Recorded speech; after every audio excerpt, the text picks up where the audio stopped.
Hello everyone, అందరూ ఎలా ఉన్నారండి? బాగున్నారా? మీ అందరూ బాగుండాలని నేను ఎప్పుడు కోరుకుంటానండి. ఈరోజు మార్నింగ్ నుంచి ఈవినింగ్ వరకు నా డే అన్నది ఎలా అవుతుందో మీతో షేర్ చేసుకుందాం అనుకుంటున్నాను. సో మీ అందరూ రెడీ అయినా? మార్నింగ్ మార్నింగ్ లేవగానే బ్రేక్ఫాస్ట్కి ప్రిపరేషన్ స్టార్ట్ చేసేసానండి. అంటే ఊతప్పం చేద్దాం అనేసి పాన్ తీసుకొని పాన్లో ఆయిల్ వేసుకున్నానండి. ఊతప్పం అంటే మనం మినపప్పును ఇడ్లీ నూకతో చేసుకుంటాం కదండి రుబ్బు, దాంతో సింపుల్గా చేసేస్తున్నాను. ముందు పాన్ పెట్టుకొని కొంచెం పాన్ హీట్ ఎక్కిన తర్వాత ఆయిల్ వేసుకుంటామండి. ఆ తర్వాత మనం ఈ మినప రుబ్బు ఉంటుంది కదా, అది అందులో వేసేసుకుంటాము ఆయిల్ హీట్ ఎక్కిన తర్వాత. కొంతమంది ఇలా ప్లెయిన్గా ఇష్టపడిన వాళ్ళు ఉంటారు. కొంతమంది ఏంటంటే దాని మీద కొంచెం పచ్చిమిర్చి, అల్లం, జీలకర్ర వేసుకుంటారు. నాకు ఆనియన్స్ కూడా వేస్తే ఇష్టం అనమాట. నేనేం చేస్తానంటే ఎవరికి ఇలా కావాలంటే అలా వేస్తాను. ఇంకో అంటే 2 టైప్స్ చేస్తానన్నమాట. ఆనియన్స్తో ఒకటి చేస్తాను, తర్వాత పచ్చిమిర్చి, అల్లం, జీలకర్ర ఒకటి చేస్తానన్నమాట. సో అలా చేశాను. దాంతోపాటు చట్నీ కూడా ఉండాలి కదా, సో చట్నీ కూడా ప్రిపేర్ చేసేసుకుంటున్నాను. ఆ తర్వాత ఈ ఒక 3 ఉతప్పం అయితే సరిపోతాయి కదా అనేసి 3 పోసెస్ పక్కన పెట్టేసుకున్నాను. ఆ తర్వాత చట్నీ ప్రిపరేషన్ స్టార్ట్ చేసేసానండి. ఈరోజైతే ఉల్లిపాయ టమాటా చట్నీ చేస్తున్నానండి. మీకు తెలిసే ఉంటుందండి, ఉల్లిపాయ టమాటా చట్నీ చాలా బాగుంటుందండి. పుల్ల పుల్లగా, కారం కారంగా చాలా టేస్టీగా ఉంటుంది. తెలియని వాళ్ళైతే తప్పకుండా చేసుకోండి, చాలా టేస్టీగా ఉంటుంది. ముందు పాన్ పెట్టుకుంటాం, పాన్లో ఆయిల్ వేసుకొని మనకి ఎంత ఆయిల్ కావాలంటే అంత ఆయిల్ వేసుకొని పచ్చిమిర్చి, ఎండుమిర్చి, శనగపప్పు, మినపప్పు, జీలకర్ర వేసుకొని వేయించుకుంటాము. ఆ తర్వాత ఉల్లిపాయలు, టమాటాలు చిన్నగా చాప్ చేసేసుకొని చిన్న చింతపండు వేసుకుంటామండి. ఇది చల్లారిన తర్వాత మిక్సీ చేసేసుకోవడమేనండి. చాలా బాగుంటుందండి. ఇడ్లీలోకి కానీ దోశలోకి కానీ చాలా టేస్టీగా ఉంటుంది చట్నీ. అంటే సింపుల్ ప్రాసెస్, ఈజీగా అయిపోతుంది, టేస్టీగా ఉంటుంది.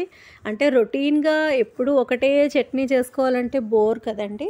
అందుకే ఒక్కొక్కసారి ఉల్లి చట్నీ చేసుకుంటాం, ఒక్కొక్కసారి టమాటో చట్నీ చేసుకుంటాం, ఒక్కొక్కసారి కొత్తిమీర, అలా అనమాట. ఇవాళ ఉల్లిపాయ టమాటా కలిపి చేస్తున్నాను చట్నీ. మీలో ఎంతమంది అండి టమాటా ఉల్లిపాయ కలిపి చట్నీ చేస్తారు? చేసుకోండి ఒకసారి. ఇంతవరకు మీరు టేస్ట్ చేయకపోతే మాత్రం మస్ట్ అండ్ షుడ్గా చేసుకోండి, చాలా బాగుంటుంది. అంటే చింతపండు అనేది మనం సరిపడా చూసుకొని వేసుకోవాలంటే, మరీ ఎక్కువ వేసుకుంటే పులుపు అయిపోతుంది. చూసారా సమ్మర్ కష్టాలు, ఒక పక్క నుంచి చెమట్లు కక్కేస్తూ వంట మాత్రం తప్పదు కదండి మన ఆడవాళ్ళకి. సో కుకింగ్ అయితే బ్రేక్ఫాస్ట్ కంప్లీట్ చేసేసాను. ఇప్పుడు లంచ్ కోసం ప్రిపరేషన్ స్టార్ట్ చేస్తున్నాను. సో ఈరోజైతే నేను మష్రూమ్ బిర్యానీ చేద్దాం అనుకుంటున్నాను, దాంతోపాటు ఆలూ కుర్మా అండి. ముందుగా నేను పొటాటో అనేది బాయిల్ చేసి పీల్అవుట్ చేసి పీసెస్ కట్ చేసేసుకున్నాను. చూసారు, అన్ని మష్రూమ్స్ అవి కూడా కట్ చేసేసుకొని చక్కగా అరేంజ్ చేసేసుకున్నాను. బాస్మతి రైస్తో చేస్తున్నానండి, కొంచెం క్వాంటిటీ చేస్తున్నాను. తర్వాత ఏంటంటే కావాల్సినవన్నీ రైతాకి, కర్రీకి, బిర్యానీకి అన్నిటికీ సరిపడా ఆనియన్స్ అవి కట్ చేసుకొని పక్కన పెట్టేసుకున్నానండి. తర్వాత ఏమో పొటాటోస్ చెప్పాను కదా, ముందుగా బాయిల్ చేసుకొని పీల్అవుట్ చేసుకొని కట్ చేసి పక్కన పెట్టుకున్నాను. ఇప్పుడు పొటాటో కుర్మా చేస్తున్నానండి. ముందుగా ప్యాన్ పెట్టుకొని ఆయిల్ వేసుకుంటాం. అందులోనేమో ఒకటి ఇలాచి, ఒక 3 లవంగా వేసుకొని తర్వాత ఉల్లిపాయ, పచ్చిమిర్చి వేసుకోవాలండి. మరి టమాటో వేసుకోక్కర్లేదండి. కానీ కర్రీ వచ్చిందండి, చాలా టేస్టీగా వచ్చిందండి. సింపుల్ ప్రాసెసే కానీ చాలా టేస్టీగా అనిపించింది. బిర్యానీతో కలిపి తింటే భలే ఉందండి. ఆ తర్వాత ఈ ఆనియన్స్, పచ్చిమిర్చి మంచిగా వేగాలండి. మంచిగా వేగుతున్నప్పుడు మనం ఏంటంటే అల్లం వెల్లుల్లి పేస్ట్ ఉంటుంది కదా, అల్లం వెల్లుల్లి పేస్ట్ కొంచెం వేసుకోవాలండి. అల్లం వెల్లుల్లి పేస్ట్ నేను ఆల్రెడీ ప్రిపేర్ చేసుకున్నాను, చెప్పాను కదా ఎప్పటికప్పుడు ఫ్రెష్గా ప్రిపేర్ చేసుకుంటానని. కొంచెం కరివేపాకు వేసానండి, అంటే మనకి కరివేపాకు అనేది మంచి అరోమాని ఇస్తుంది కదా, సో అందుకని కరివేపాకు వేసాను. దాంతోపాటు అల్లం వెల్లుల్లి పేస్ట్ కూడా వేసానండి. ఈ అల్లం వెల్లుల్లి పేస్ట్ అనేది పచ్చివాసన పోయే వరకు వేయించుకోవాలి. తర్వాత మనకు సరిపడా సాల్ట్, తర్వాత కారం, పసుపు వేసుకొని మంచిగా వేయించుకోవాలండి. ధనియాల పొడి, జీలకర్ర పొడి కంపల్సరీగా వేస్తాం కదా, సో అంటే ఇవన్నీ వేసుకుంటే మంచి టేస్ట్ వస్తుందండి. ఆ ఫ్లేవర్స్ అన్నీ మనకి కర్రీ తింటున్నప్పుడు భలే టేస్ట్ వస్తుందండి. దీంట్లో మస్ట్ అండ్ షుడ్గా యాడ్ చేయాల్సిన ఇంగ్రీడియంట్ ఏంటంటే కర్డ్ అండి. అంటే మంచిగా కమ్మగా ఉన్న పెరుగు వేసుకోవాలండి. పులిసిందైతే వేసుకోకండి, దాన్ని మాత్రం మీరు స్కిప్ చేసేస్తే బెటర్. కమ్మగా ఉన్నదైతేనే వేసుకోండి. సో నేనైతే పెరుగు ఒక 2 స్పూన్స్ వేసుకున్నాను. తర్వాత పొటాటోస్ ఏమో బాయిల్ చేసి పీల్ అవుట్ చేసి బాయిల్ చేసి పీసెస్ కట్ చేసుకొని ఉంచుకున్నాను కదా, అవి వేసేసానండి. ఇప్పుడు దానికి సరిపడా వాటర్ వేసుకొని సిమ్లో పెట్టేసుకుంటే మంచిగా ఆలు కుర్మా అయితే రెడీ అయిపోయిందండి. అంటే బిర్యానీలోకి రైతాతో పాటు ఏదో ఒక సమ్ కర్రీ ఉండాలి కదా. సో దానికైతే మష్రూమ్ బిర్యానీకి ఆలు కుర్మా అయితే సెట్ అండి. సో దాంట్లో నేను కొంచెం వాటర్ వేసేసాను. ఆ తర్వాత కర్రీ అయితే ఒక 90% కంప్లీట్ అయిపోయినట్టే. ఒక 10% మాత్రం బాయిల్ అయిపోతే కంప్లీట్ అయిపోయినట్టేనండి కర్రీ. కొత్తిమీర కూడా వేసాను. కొత్తిమీర చెప్పాను కదండి మంచి అరోమా వస్తుంది కదా అనేసి. తర్వాత బిర్యానీ ప్రిపరేషన్ స్టార్ట్ చేశానండి. ఈ ప్యాన్లో చేసుకుంటున్నాను. ముందుగా ఆయిల్ వేసాను. ఆయిల్తో పాటు కొంచెం గీ కూడా వేయాలండి. అంటే బిర్యానీలోని గీ అరోమా అనేది చాలా బాగుంటుందండి. సో ఆయిల్ వేసుకొని కొంచెం గీ కూడా వేసుకోవాలండి. నేను ఇంట్లో ప్రిపేర్ చేస్తానండి గీ అనేది. సో అందువల్ల మ్యాక్సిమం చాలా రెసిపీస్లో గీ అనేది నేను యాడ్ చేస్తాను. తర్వాత హోల్ గరం మసాలా వేసుకొని ఆనియన్స్ కూడా వేసేసానండి. ఇదైతే చాలా సింపుల్ అండి. ఎంత ఈజీ తెలుసండి మష్రూమ్ బిర్యానీ. ఎవరైనా చేసేసుకోవచ్చు, బ్యాచిలర్స్ కూడా చేసేసుకోవచ్చు అనమాట. ముందు ఆయిల్ గీ వేసిన తర్వాత హోల్ గరం మసాలా వేసుకొని బిర్యానీ లీవ్స్ కూడా వేసుకొని ఉల్లిపాయ పచ్చిమిర్చి ఎండుమిర్చి కరివేపాకు వేసుకుంటాం కదా, అది మంచిగా వేగుతున్నప్పుడు మనం అల్లం వెల్లుల్లి పేస్ట్ ఉంది కదా అది కూడా వేసేసుకోవాలి. తర్వాత మష్రూమ్స్ మంచిగా కడిగేసి కట్ చేసి పక్కన పెట్టుకున్నాం కదా, ఇప్పుడు ఆ మష్రూమ్స్ కూడా వేసేయాలి. మష్రూమ్స్లోని చాలా చాలా ఎక్కువ వాటర్ ఉంటుందండి. మనం వాటర్ వేయక్కర్లే, కొంచెం బాయిల్ అయితే దానిలో ఉన్న వాటర్ అంతా బయటకు వచ్చేస్తుంది. ఇవి నేచురల్ కాదు కదండి. సో అందువల్ల మనకి వాటర్ అనేది ఎక్కువ క్వాంటిటీలో ఉంటుంది. నేను అదే అబ్జర్వ్ చేశాను. సో ఇవైతే బాగుంటుందండి. నేను మ్యాక్సిమం మష్రూమ్స్ తెస్తే మాత్రం మష్రూమ్ బిర్యానీ చేసేస్తాను. సో అందులో కర్డ్ కూడా వేసానండి. ఆ తర్వాత సరిపడా సాల్ట్ కూడా వేసేసుకున్నాను. సాల్ట్ వేసాం అనుకోండి మంచిగా బాయిల్ అయ్యి వాటర్ అంతా బయటకు వదిలేస్తుందండి. అప్పుడు మనం రైస్ అది వేసుకొని అప్పుడు సరిపడా వేసుకుంటాం అనమాట, మనకు క్వాంటిటీ తెలుస్తుంది. తర్వాత కొంచెం కారం కూడా వేసాను. చాలామంది కారము పసుపు వేయరటండి. నేను కలర్ బాగుంటుంది కదా అని కారం పసుపు వేస్తానండి. అంటే ఒక్కొక్కరిది ఒక్కొక్క అలవాటు కదా. మీరు వేస్తారా అండి కారము పసుపు బిర్యానీలోని? అంటే చాలామంది దగ్గర విన్నాను ఏంటంటే బిర్యానీలో పసుపు కారము వెయ్యము అనేసి. కానీ నేను వేస్తానండి. అంటే మంచి కలర్ వస్తుందండి, టెక్స్చర్ బాగా వస్తుంది బిర్యానీ చేసుకున్నప్పుడు. సో ఇప్పుడు ఏం చేయాలంటే ఇవన్నీ ఇంగ్రీడియంట్స్ అన్నీ వేస్తాం కదా, ఇప్పుడు చక్కగా మూత పెట్టేసి ఒక్క 5 minutes to 10 minutes అలా సిమ్లో బాయిల్ చేసాం అనుకోండి, దాంట్లో ఉన్న ఎక్సెస్ వాటర్ అంతా బయటకు వదిలేస్తుంది అనమాట. అప్పుడు మనం అంటే దీనికన్నా ముందు ప్రిపరేషన్ మనం ఏంటంటే బాస్మతి రైస్ తెలుసు కదా, ఒక 1/2 an hour కడిగేసి పక్కన పెట్టుకోవాలని. ఇప్పుడు చూసారు వాటర్ అంతా వదిలేసిన తర్వాత ముందుగా కడిగి పక్కన పెట్టుకున్న బాస్మతి రైస్ వేసేసానండి. నేను 3 glasses చేసుకున్నాను. 3 glasses అంటే 1 glassకి 1.5 రేషియోలో వేసుకోవాలి. సో అలా నేను 4.5 glasses వాటర్ వేస్తాను.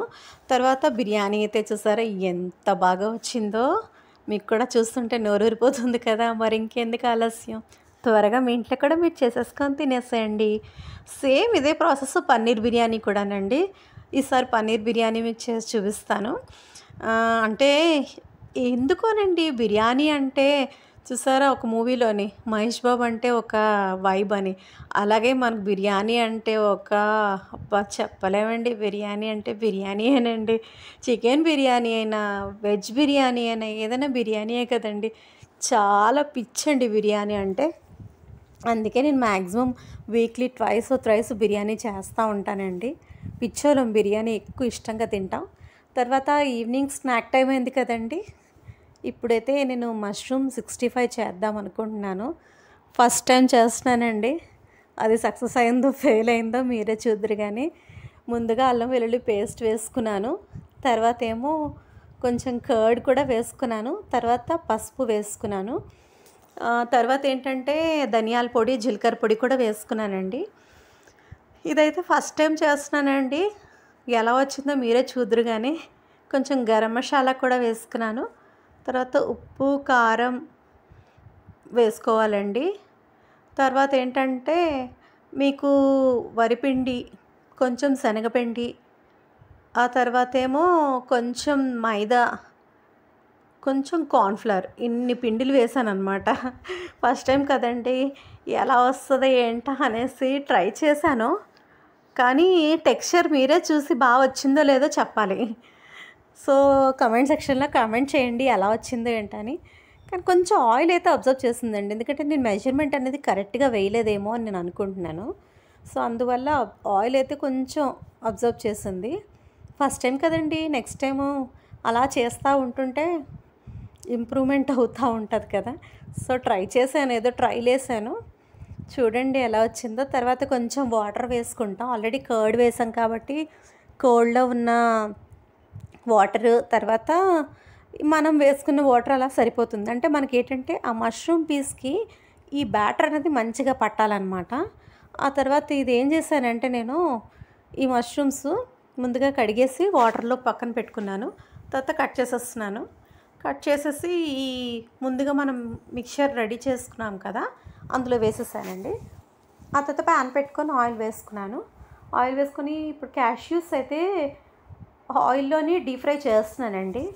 కొంచెం అవి క్రంచీగా ఉంటే బాగుంటాయి కదా తినడానికి. మనం మష్రూమ్ 65లో వేసుకుంటే. సో, అవైతే డ్రై రోస్ట్ చేస్తున్నాను. డ్రై రోస్ట్ చేసి పక్కకు తీసి పెట్టుకోవాలండి. ఆ తర్వాత క్యాప్సికము, ఆనియన్, వెల్లుల్లి ముందుగా రెడీ చేసుకోవాలండి. క్యాప్సికమ్ చిన్న చిన్న పీసెస్, ఆనియన్ చిన్న చిన్న పీసెస్‌గా కట్ చేసుకొని, వెల్లుల్లి మనకి పీల్ అవుట్ చేసి చిన్నగా చాప్ చేసుకోవాలండి. సో, దాని తర్వాత ఏంటంటే మష్రూమ్స్ ఏమో డీప్ ఫ్రై చేస్తున్నాను. కానీ ఫస్ట్ వేసిన మాత్రం చాలా ఆయిల్ అబ్జర్వ్ చేసేయండి. మరి ఎందువల్ల ఏంటో తెలీదు కానీ సెకండ్ తర్వాత వేసేవి మాత్రం మంచిగానే ఉన్నాయండి. సో, అలా రెడీ చేసుకుంటున్నాను. ఇవి డీప్ ఫ్రై చేస్తున్నాను. అలా కొంచెం కొంచెం వేస్తున్నాను. కానీ బ్యాటర్ అయితే మాత్రం పీసెస్కి పట్టిందిలేండి, వదిలేయలేదు. మంచిగా పట్టింది.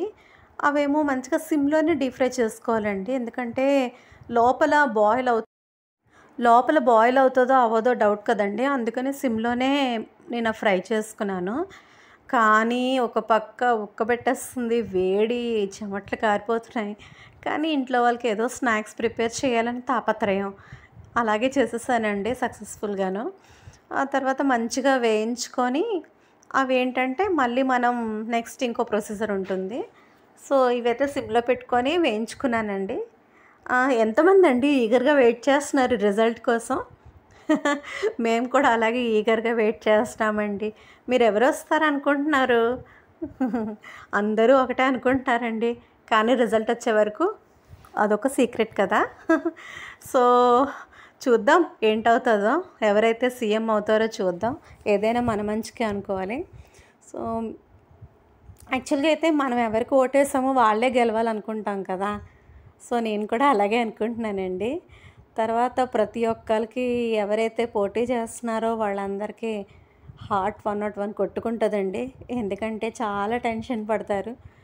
బెస్ట్ ఎగ్జాంపుల్ మనమే. ఎగ్జామ్ రాస్తాము. రిజల్ట్ కోసం ఎంత వెయిట్ చేస్తామండి ఈగర్‌గాను. సో, వాళ్ళు కూడా అంతే కదండీ. ఎన్నాళ్ళో కష్టపడి పోటీ చేస్తారు. ఎవరు గెలుస్తారని చాలా టెన్షన్‌గా వెయిట్ చేస్తారండి.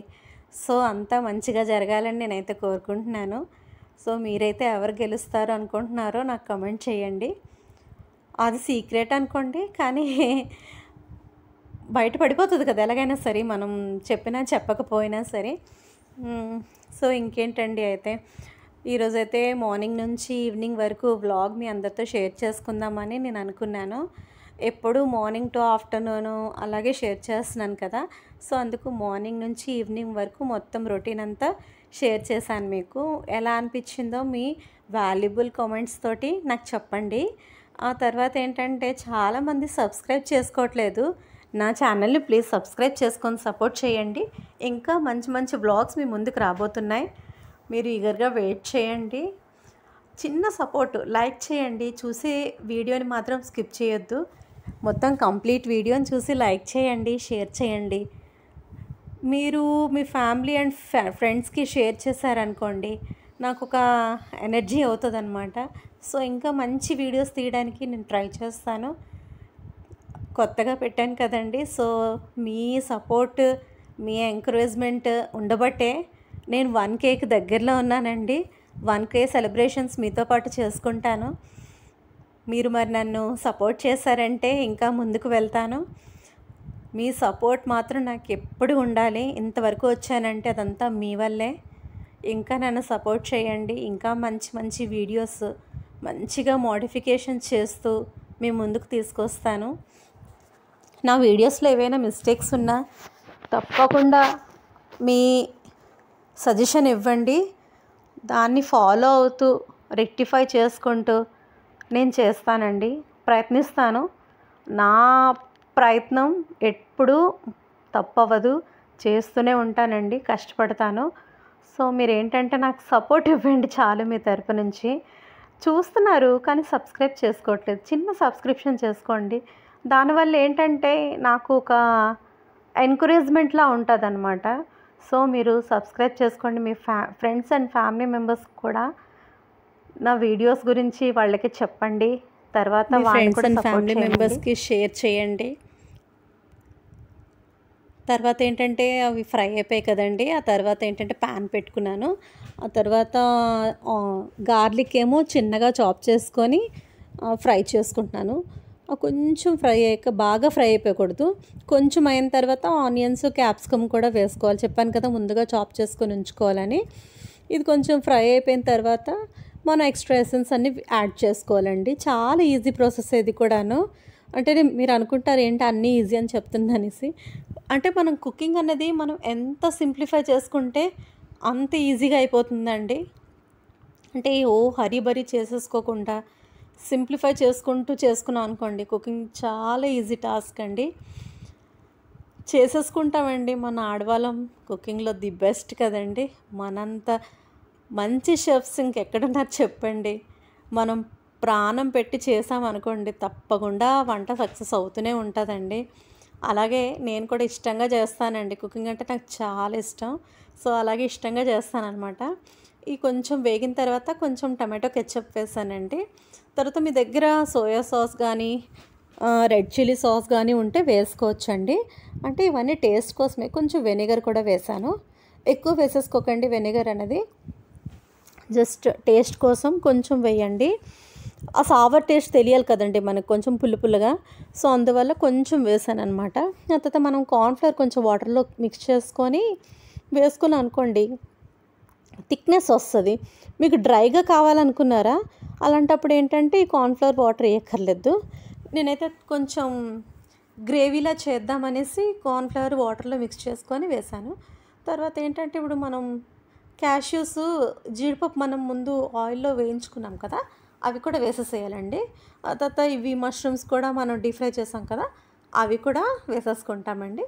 వేసేసుకొని మంచిగా మిక్స్ చేసేసుకున్నాం అనుకోండి, వేడి వేడి మష్రూమ్ 65 అయితే రెడీ అండి. టేస్ట్ మాత్రం బాగా వచ్చిందండి. ఎంత ఫాస్ట్గా చేసినా, ఫస్ట్ టైం చేసినా చాలా బాగా వచ్చింది. మీరు కూడా ట్రై చేయండి. Simple recipe. ఎలా వచ్చిందో నాకు కమెంట్ సెక్షన్లో కమెంట్ చేయండి. మీరు కనుక నా ఛానల్ని ఫస్ట్ టైం చూస్తున్నారా అయితే తప్పకుండా నా ఛానల్ని సబ్స్క్రైబ్ చేసుకోండి. సబ్స్క్రైబ్ చేసుకోవడం మర్చిపోవద్దు. పక్కనున్న బెల్ ఐకాన్ని మీరు ప్రెస్ చేశారనుకోండి, నా వీడియోస్ నేను పెట్టగానే మీకు నోటిఫికేషన్ వస్తుంది. అప్పుడు చక్కగా నా బ్లాగ్స్ చూసి మీరు ఎంజాయ్ చేయొచ్చు. తర్వాత కొంచెం కొత్తిమీర వేసేసానండి. కొత్తిమీర అంటే బాగా ఉండాలండి, ఎందుకంటే మంచి అరోమా ఇచ్చేది కొత్తిమీరే కదండి. సో వేడి వేడి పన్నీర్ 65 అయితే రెడీ అయిపోయింది.